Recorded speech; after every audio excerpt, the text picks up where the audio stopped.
na-expose to eh. Ang sabi.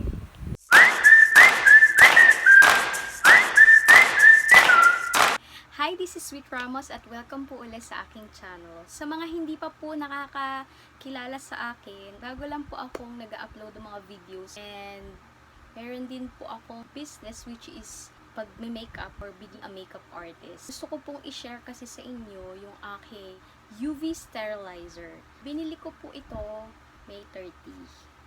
Sa pinagbilan ko po, akala niya mamshi na ako. So kasi usually po yung mga bumibili ng ganito, mga mommies na kasi nga less hassle po ito sa mga mommies kasi imbis na magpapakulo pa sila ng tubig to sterilize yung mga bottles ng babies nila. So ito na lang yung ginagamit nila. Sobrang laking ginhawa kasi pipindutin mo lang then mag-sterilize na siya. Ganyan po. So, ipapaliwanag ko sa inyo kung paano siya gamitin. I-unbox natin siya mamaya. Pero bago muna ang lahat, bigyan ko muna kayo ng short kwento. Bakit ko to binili?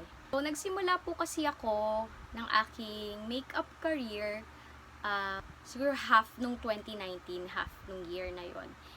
And dun ko na po pinush yung pagiging makeup artist ko. So, unti-unti po na pinag-ipunan ko yung mga tools, mga kailangang bilhin sa pagiging makeup artist. Yun yung ring light, and then yung table, yung chair, tapos ano pa ba, mirror. Bumili rin po ako ng mirror. At isa rin po itong ipapakita ko sa inyo sa mga gusto kong bilhin that time.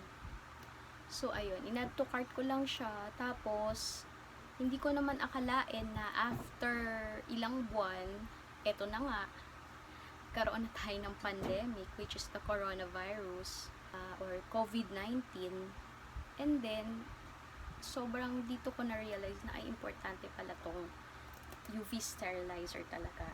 Hindi lang sa mga makeup tools ko, kundi sa mga iba pang gamit. Kasi, kung hindi po kayo familiar sa mga UV sterilizer, pwede po mag-sterilize din ng anything po na gusto nyo i-sterilize, like yung cellphone nyo, pwede, yung mga remote controls, yung alam nyong prone sa virus or sa bacteria, yung laging hinahawakan kung sino humahawak, pwede nyo po i-sterilize using this UV sterilizer. I-search to sa Shopee or sa FB page, it's Owl Baby PH. Papakita ko sa inyo kung ano yung mga features niya. So, ayan na, let's go! So, dineliver po siya sa akin kahapon. Kahapon ko po in-order, na-deliver agad sa akin ng ganun kabilis. Pagkabayad ko po via bank transfer, dineliver agad sa akin via Lala Move. So, let's go.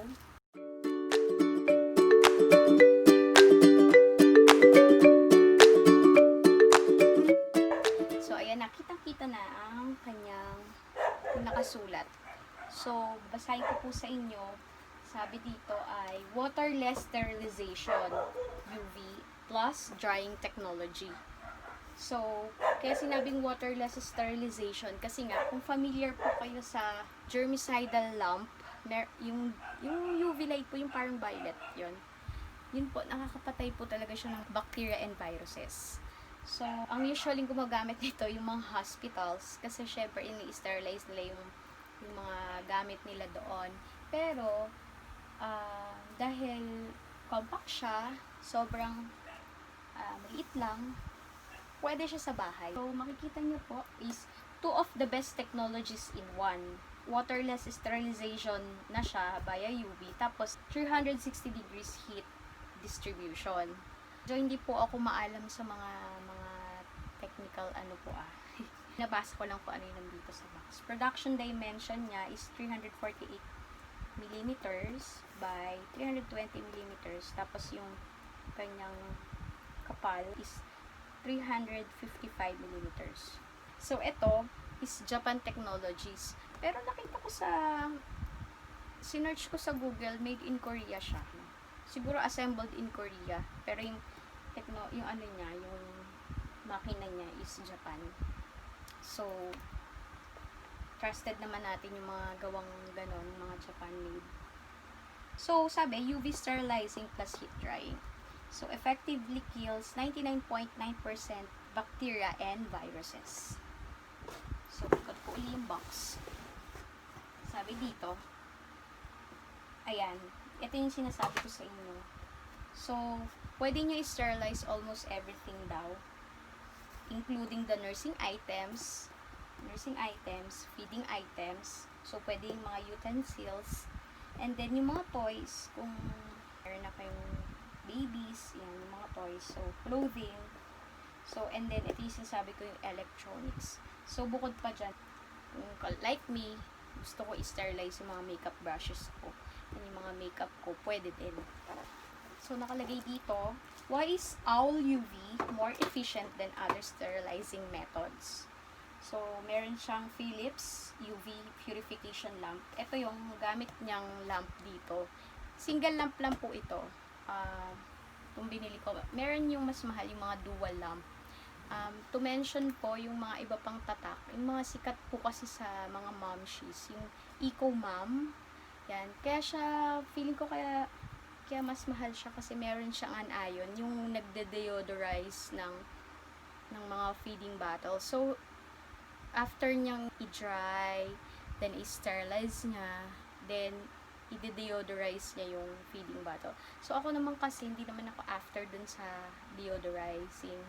Gagawa ko ng vlog na lang ng paano ko nililinis yung mga makeup brushes and tools ko, paano ko siya nililinis ng soap and water, tapos dinidisinfect ko. Tapos, ito yung pangatlong step, which is i-sterilize. 2-tier din siya, o yung dalawang layer siya.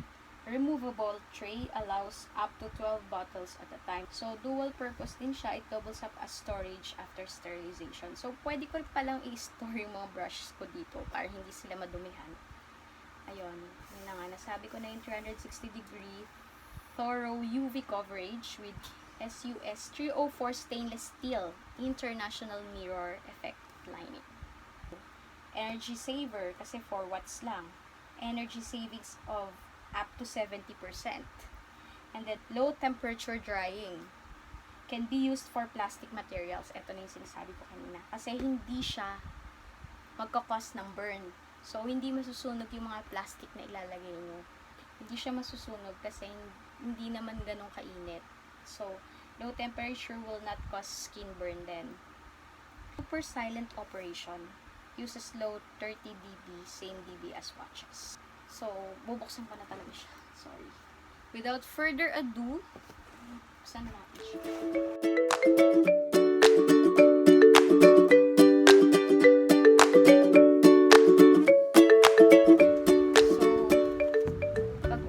Nandun na nakabungad yung warranty card. Ito yung warranty card. Meron siyang 1-year warranty. May manual.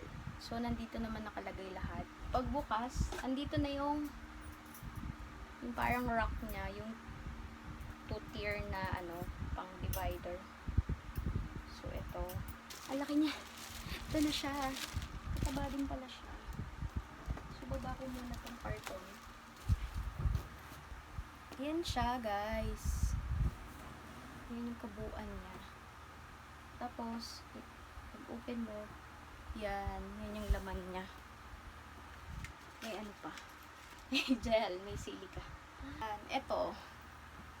So, ito yung pang layer niya, yung tray. Never ka matakot. Ayan. So, napasok ko na. Yung second naman. Ganyan. Pwedeng ganito kataas. Kung gusto mo siguro mas malapit sa UV light. Siguro kung kailangan mo dito maglagay o dito. Pwede rin. Yan. Adjustable siya. Yan. Pwedeng ganyan. Okay.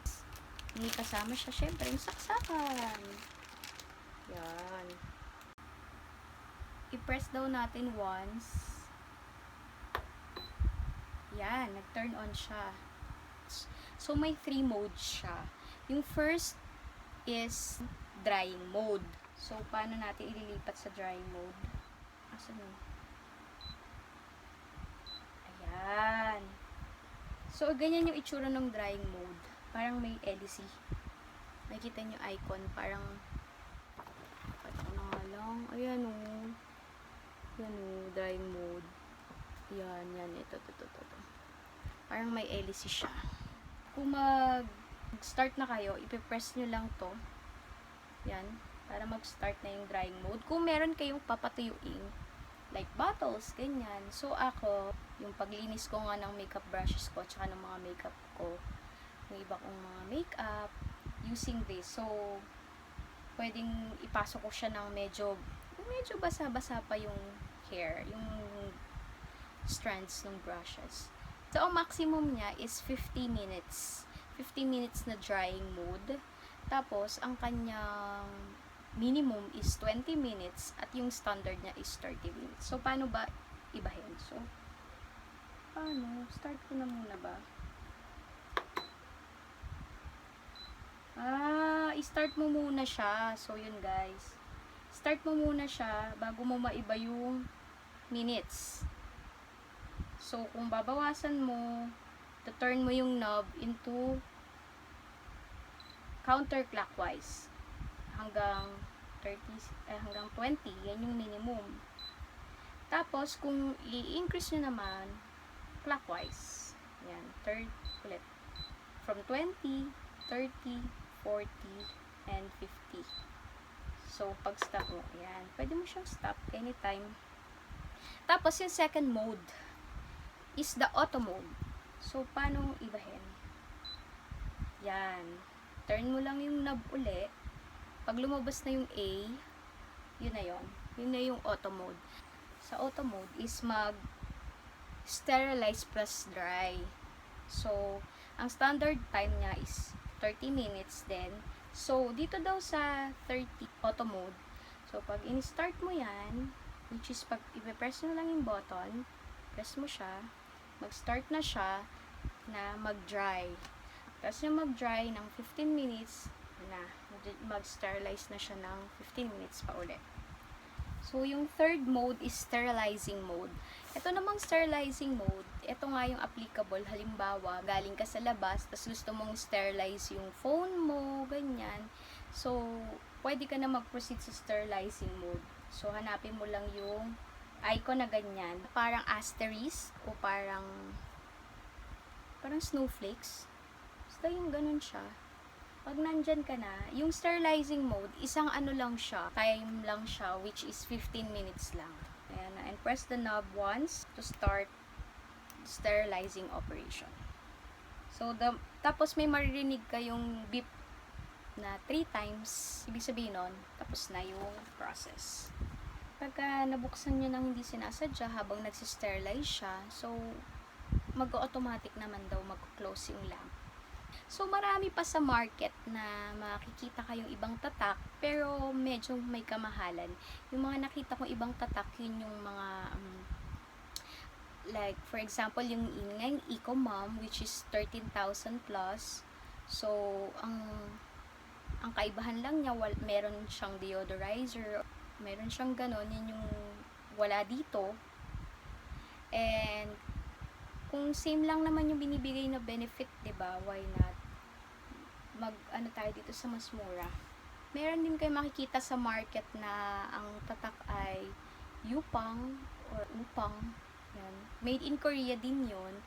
'Yun medyo may kamahalan din. Yung latest model nila parang yung nakita ko 21,000, doble-doble kamahalan compared sa tatak na to. So, yung BBB UV sterilizer. Maganda rin yung itsura nun. Isa yun sa option ko, kaya lang, wala na sa market. Parang kaubusan ng stocks. Binili ko siya for my makeup tools.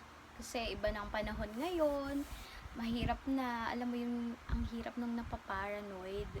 Kasi katulad ko, yung mga tools ko, syempre hindi lang naman isang tao yung mini-makeupan ko. Kailangan malinis siya.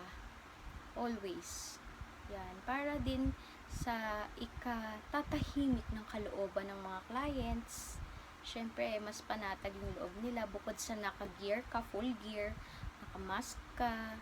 So, iba pa rin kapag yung tools mo ay nalinis mo, bukod sa water and soap, na-disinfect mo pa, at na-sterilize mo pa. Itong tatak na to for me ay very, na siya, affordable. By the way, kung nabanggit ko ba, 6,999 yung bili ko sa kanya. Naka-promo na siya. Nakatipid ako ng 1,000. According to them. Tapos yun nga, nagkakaubusan na siya ng stocks. Tapos ito, blue yung gusto ko. So, cute naman siya. Try natin yung sterilization. Gusto niyo. Kasi ito yung pinakamabilis, 15 minutes lang. So, magbibip-bip naman daw siya ng 3 times. Ito, ipasok natin to. Yung beauty blender ko.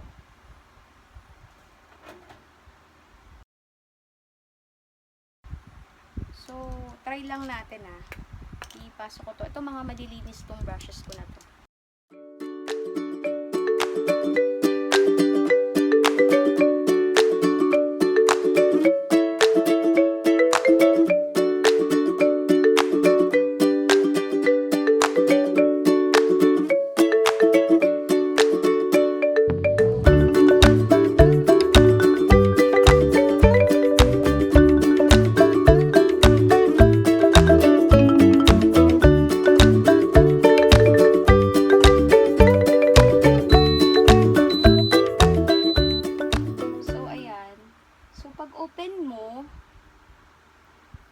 Yung item, hindi naman siya nakakapasok.